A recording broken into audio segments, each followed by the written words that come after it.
donc du deuxième bac. Donc voilà, donc on va continuer nos renforcements, la vulgarisation des sciences de la vie et de la terre, bien sûr, au niveau du lycée. Voilà, donc je continue avec le phénomène de méiose. Donc on va parler de la méiose normale et on va parler aussi donc des anomalies qui se produisent au niveau de la formation des gamètes qui aboutissent bien sûr à des anomalies chromosomiques du nombre ou bien de la structure des chromosomes. Mais je vais parler dans cette vidéo des anomalies relatives donc au nombre des chromosomes. Donc on va parler de la méiose normale. Donc on va partir d'une paire de chromosomes au niveau de la cellule diploïde, la cellule germinale, donc cellule mère des gamètes.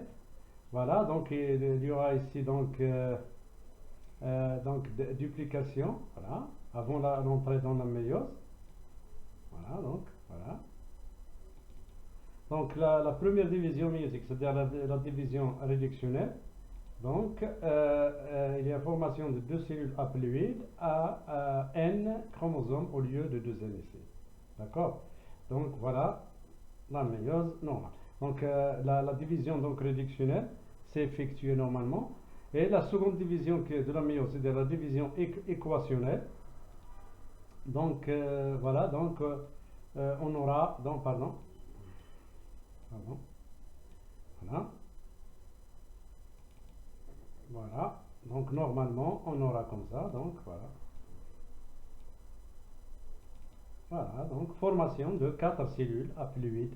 Dans le cas normal, donc la méiose s'effectue selon deux divisions méiotiques normales, donc pas de problème. Donc la formation de 4 types voilà, de 4 cellules qui vont être à l'origine de 4 gamètes. Donc là, c'est une méiose normale.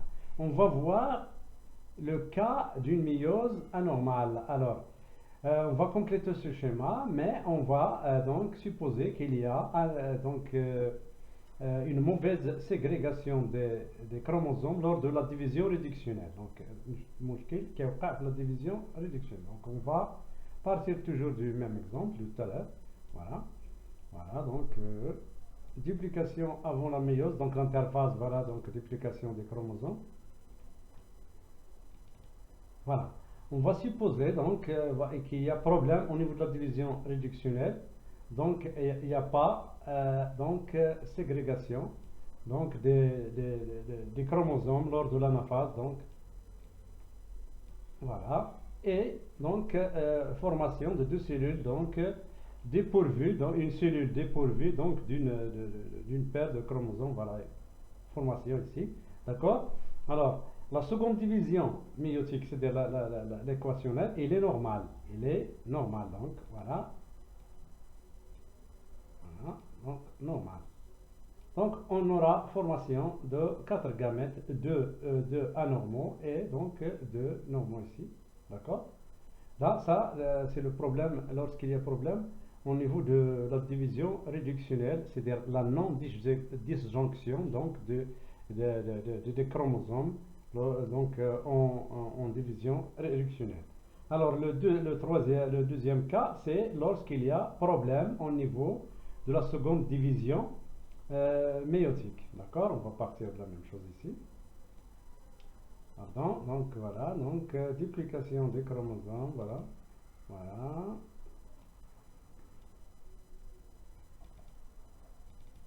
Voilà, donc la division réduction s'effectue normalement sans aucun problème. Voilà. Mais ici, c'est un problème et c'est produit donc un problème. Donc voilà. Donc formation, donc la non-disjonction donc des chromosomes lors de la division équationnelle. Pour l'autre donc normal, c'est normal. Donc voilà. Voilà, formation, donc c'est une normale, les divisions normales, mais ici c'est un problème, donc la non-disjonction des chromosomes lors de la division équationnelle, pardon. Donc pourquoi? Donc il y a formation des gamètes, que ce soit dans le schéma précédent, c'est-à-dire la non-disjonction des chromosomes homologues lors de la division réductionnelle, ou bien la non-disjonction donc des chromosomes au cours de la division équationnelle, il y a formation donc des gamètes anormaux. Alors ça nous permet d'expliquer donc d'expliquer le problème donc des anomalies chromosomiques. Comme je vais vous montrer donc les anomalies chromosomiques relatives au nombre de chromosomes. Voilà. Voilà donc voilà. On attend le fichier. Voilà. Donc voilà. Alors on va donc ce que je viens de vous expliquer. Donc vous avez ici la méiose normale. Il se peut donc que le problème survient au niveau de la division réductionnelle non-disjonction des chromosomes, par exemple 21 chez l'homme. Voilà, formation donc de gamètes avec n plus 1 est égal à 24 chromosomes au lieu de 22. Donc voilà. Donc si ce gamète se rencontre avec un autre gamète normal, formation de zygote comportant donc 3 chromosomes 21, c'est ce qui donne le syndrome de Down, bien la trisomie 21. Alors ça c'est lorsque le problème survient au niveau de la division réductionnelle. Il se peut que le problème survient au cours de la division équationnelle ici. La même chose, formation de gamètes anormales, donc un gamète se trouve donc avec un chromosome 21 surnuméraire, avec fécondation par un chromosome par exemple normal contenant 21, formation d'un zygote donc avec la trisomie 21. Ça c'est lorsqu'il y a donc changement du nombre de chromosomes autosomaux,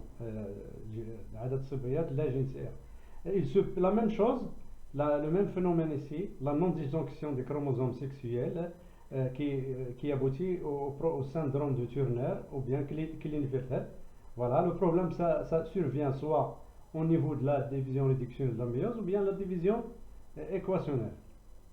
Donc on obtient beaucoup d'anomalies telles que la trisomie X, la maladie de Turner, un seul X, ou bien la maladie de Turner touche les filles, la maladie de Klinefelter touche les garçons ici avec un double XXY. Donc le problème toujours survient au niveau de la méiose, la non-disjonction chez la mère par exemple des X, ou bien chez le père ici, la non-disjonction de XY, ce qui aboutit donc à des gamètes donc anormaux. S'ils sont donc fécondés par d'autres union d'un gamète normal avec un autre anormal, formation par exemple de syndrome de Klinefelter ici, ou bien Turner, hein, voilà, regardez donc ici, voilà, la même chose ici. Donc voilà, donc j'espère que vous avez donc saisi ce que je viens de vous dire. Abonnez-vous à la chaîne SVT Plus Kerval. Donc le problème au niveau de la méiose, lorsqu'il y a non-disjonction, soit des chromosomes, soit au niveau de la division réductionnelle, soit au niveau de la division équationnelle. Bonne chance, نتمنى تكونوا استفدتوا ان شاء الله.